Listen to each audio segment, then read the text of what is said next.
الحمد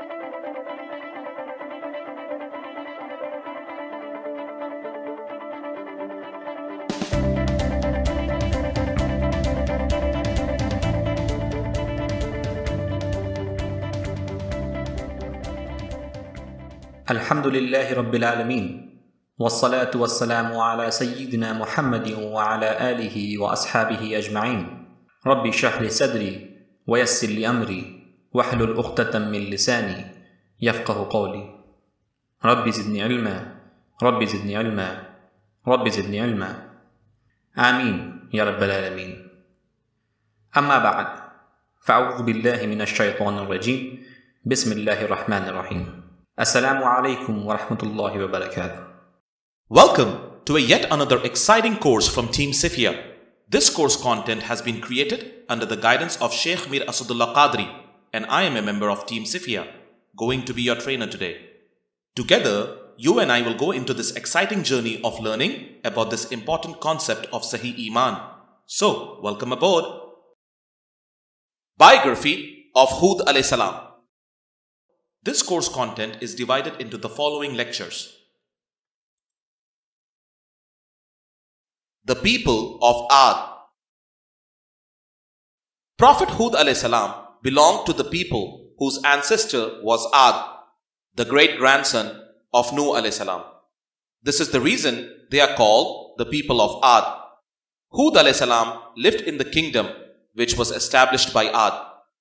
Ibn Jarir reported that Prophet Hud alayhi salam was from a tribe called Ad bin Aus ibn Sam ibn Noah alayhi salam, who were Arabs living in Al-Ahqaf, curved sandhills region in Yemen, between Oman and Hadramaut, on a land called Ashar, stretching out into the sea. The name of their valley was Mughith. It is in Quran.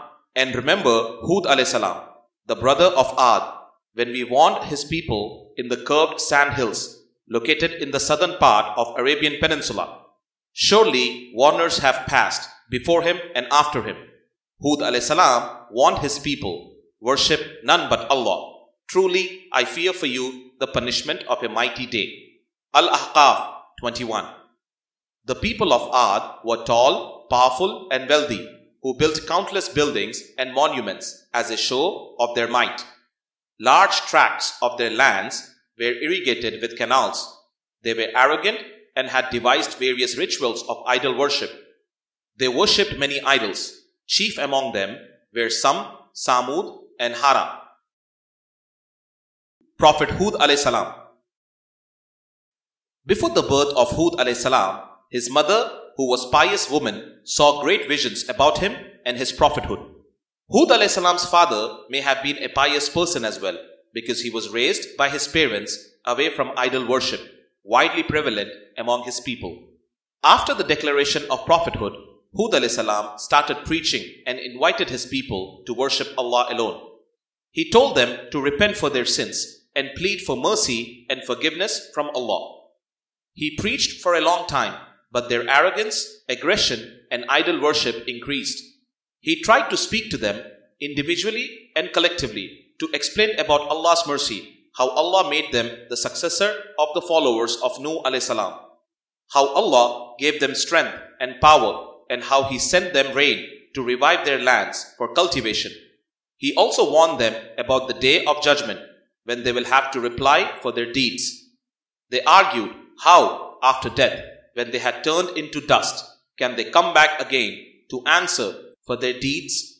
Their arguments were patiently heard by Hud alayhi salam, and he explained that this is Allah's justice, that whoever does good, he will get rewards, and whoever does evil will get torment. The justice demands that there be a day of accounting, because good is not always victorious in life. Sometimes evil overpowers good. Will such crimes go unpunished? Therefore, the day of judgment or a day of accounting is essential.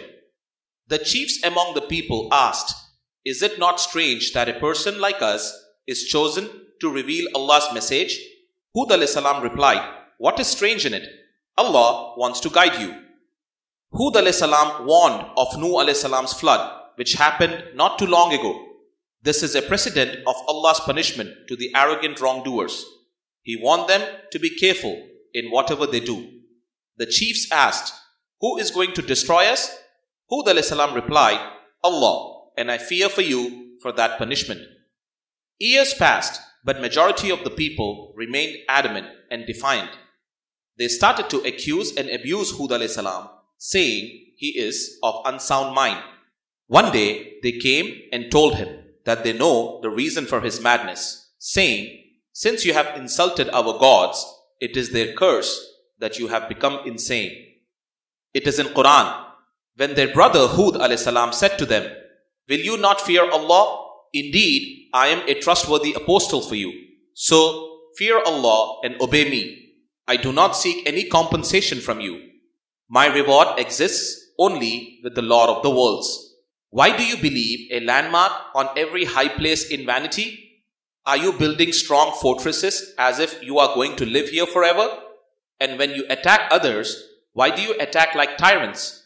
So fear Allah and obey me, and fear Him who has aided you with all good things that you know. He provided you with cattle and children, and gardens and springs.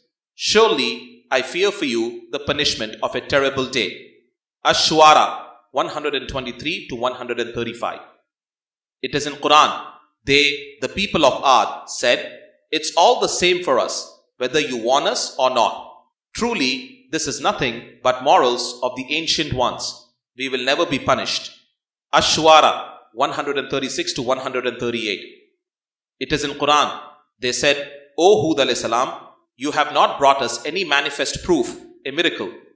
We are not going to abandon our gods for what you say, and we are not going to believe you. We only say that you have been severely struck by one of our deities." Hud alayhi salam said, "I make Allah a witness, and you all bear witness that I have no relation with whatever you ascribe as partners to Allah." So when our command was issued, we rescued Hud alayhi salam by our grace and those who believed with him, and saved them from a dreadful doom. These were the people of Ad, who denied the word of their Lord and rebelled against his apostles and followed the instructions of every perverse tyrant. They were condemned in this life and will be condemned in the hereafter. Look, the tribes of Ad, the nation of Hud alayhi salam, indeed defied their Lord. Hud 53 to 60. The destruction of the people of Ad. When the people remained defiant, they were struck by drought throughout their lands for 3 consecutive years. There was no rain. The sun scorched the desert sand, which looked like fire. The people asked Hud alayhi salam about this drought. He told that this is Allah's punishment for them, and there is still time to repent for the past misdeeds and accept the message of their Lord. He said, "If you accept, He will send rain with which you will become stronger." They did not believe him and became more adamant in disbelief. When their rebellion reached to its height, the punishment came.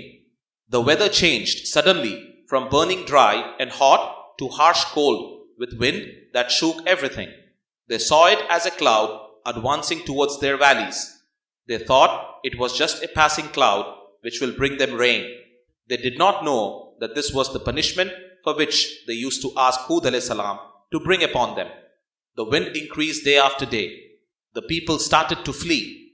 They ran for shelter to hide, but the gale became stronger, ripping their tents. They tried to hide under cloth covers, but the gale became stronger and tore away the covers and penetrated the body. Whatever was there, it was destroyed. The storm raged for 8 days and 7 nights. It is in Quran. As for Ad, they were destroyed by a furious violent wind, which Allah unleashed on them non-stop for 7 nights and 8 days, so that you would have seen its people lying dead like trunks of uprooted palm trees. Al-Haqqa 6 to 7. It is in Quran. They replied, "Did you come to turn us away from our gods? Then bring us the punishment you promise us if you are telling the truth." Prophet Hud alayhi salam said, "The knowledge of its occurrence is only with Allah. I am only conveying the message with which I have been sent. However, I can see that you are ignorant people." Then, when they saw it, punishment, as a dense cloud coming towards their valleys, they said, "This cloud will bring us rain." Nay, But it is that punishment which you were asking to be hastened. It is a wind. In it is a painful punishment. It is going to destroy everything by the command of its Lord. Consequently, by the morning, there was nothing to be seen except the ruins of their dwellings. That was the retribution of those guilty people. Al-Ahqaf 22-25. That violent gale did not stop until the entire region was reduced to ruins and its wicked people destroyed, swallowed by the sands of the desert. There was total extermination of the people of Ad, and their monuments were completely effaced. Hud alayhi salam and his followers were saved from the storm. The death of Hud alayhi salam. After the storm, Hud alayhi salam and his followers migrated to Hadramaut and lived there in peace. The Arab historians say that the only people belonging to Ad who survived were the followers of Prophet Hud alayhi salam. These survivors are known as the second Ad. The people who were annihilated are known as first Ad. Prophet Hud alayhi salam lived in Hadramaut for as long as Allah wished. When he died, he was buried there. The picture shows the grave of Hud alayhi salam, which is located 90 miles north of Mukalla in Hadramaut. It is a place visited by Muslims from all over the world. Alright, this concludes the lecture. Before you go, you can find more information of many other Islamic topics like the one we discussed in this course at sahiiman.com/books. Hundreds of books available explaining multiple Islamic topics up for grabs for free. So do check it out. Thank you for signing up for this course. We hope you had a great time learning about this important topic as we had preparing this course for you. See you again for another exciting learning experience at the correct Islamic Faith International Academy. Until then, it's goodbye from us at Team CIFIA.